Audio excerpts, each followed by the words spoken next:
मेरे लिए सोचना बड़ा दिलचस्प होता है as a student of politics कि पॉलिटिक्स खासतौर पर इलेक्शन के इतर, जैसे ममता बनर्जी जी एनडीए का हिस्सा रही, तो हम लोग वो पॉलिटिकल एनेक्डोट सुनते रहते हैं कि वो हर दूसरे दिन नाराज़ हो जाती थी, तो वाजपेयी साहब इधर आ गए, उनके घर चले गए कि आपकी लड़की बहुत परेशान करती है। या जैसे मोदी जी ने भी जिक्र किया कि दीदी हमारे लिए कुर्ते भिजवाती हैं। तो आपका पर्सनल एक्सपीरियंस, आप ममता बनर्जी से कई बार मिले होंगे और आप कह रहे हैं कि मैं पहले भी आता रहा, आपका पर्सनल एक्सपीरियंस कैसा रहा? क्या ट्रांसफॉर्मेशन देखा उन्होंने? देखिए, दीदी 2004 में अकेली लोकसभा जीत के गई एनडीए की हिस्से से। तब यहाँ लेफ्ट खूब जीत के गए थे। वो 2004 में एनडीए का हिस्सा नहीं थे, क्योंकि वो 2006 में हो गई 2006 की जो विधानसभा हुई उसके बाद हो गई, वॉकआउट किया। क्योंकि इस्तीफा उन्होंने 2002 या 3 में भी एक बार दिया था। दे के फिर आई, फिर हम लोग त्रिपुरा की चुनाव इकट्ठा लड़े। मुकुल राय जी त्रिपुरा के टीएमसी के इंचार्ज होते थे, मैं पार्टी की ओर से इंचार्ज होता था त्रिपुरा की 2003 की चुनाव में। इसीलिए तब फिर दीदी से हमारी एक भेंट मुलाकात वहीं से शुरू होती है। तो 2004 में वो एमपी बन के जाती है, मैं भी एक नया एमपी बन के वहाँ पहुँचता हूँ।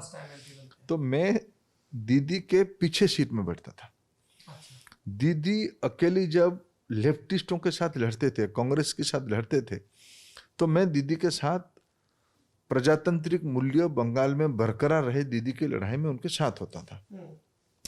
फिर जो नंदीग्राम की बहुचर्चित नंदीग्राम की बात आया, नंदीग्राम में तब दीदी हमसे एनडीए छोड़ के बाहर जाने वाली थी, जा रही थी, इस फेज था। लेकिन नंदीग्राम की लड़ाई में बीजेपी भी था। एक बार दीदी यहाँ कोई अस्वस्थ होके कोई एक हॉस्पिटल में शहर में थी, आदरणीय स्वर्गीय सुषमा जी के साथ हम लोग आए थे। फिर हम लोगों को नंदीग्राम जाना था। हम दीदी के साथ मिलके दीदी ने वहीं से हम लोगों को कहा कि वहाँ शुभेंदु अधिकारी है, हमारी पार्टी का कार्यकर्ता, मेरा छोटा भाई, आप उसको मिलिए, वो सारा आपको घुमाएगा नंदीग्राम की जो पीड़ित इलाका है। फायरिंग तब हो चुका था। हम वहीं से दीदी को जानते हैं, दीदी के साथ लोकसभा में भी रहे। बाद में जब मैं केंद्रीय सरकार की भूमिका में रहा, तब भी मैं दीदी को यहाँ बंगाल के विकास के कामों को लेके मिलने के लिए आई। देखो, व्यक्तिगत संपर्क तो एक अलग विषय है, दीदी के साथ वो है, रहेगा, आगे भी रहनी चाहिए। लेकिन मूल विषय बंगाल की विकास, बंगाल की तरक्की। 10 साल उनको जिम्मेदारी मिला, बंगाल की जनता ने उनको 10 साल भरोसा किया, 2 बार बहुत बड़े बड़े मतों से उनको जिताया। और 10 साल लंबे समय होता है। जिन्होंने 34 साल में नहीं किया, बंगाल उसको भुगता।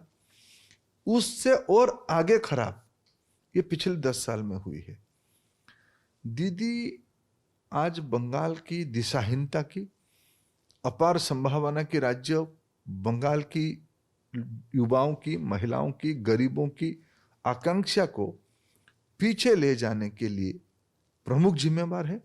इसलिए इस चुनाव में एक बहुत बड़ा उत्तर बंगाल की जनता दे रहा है।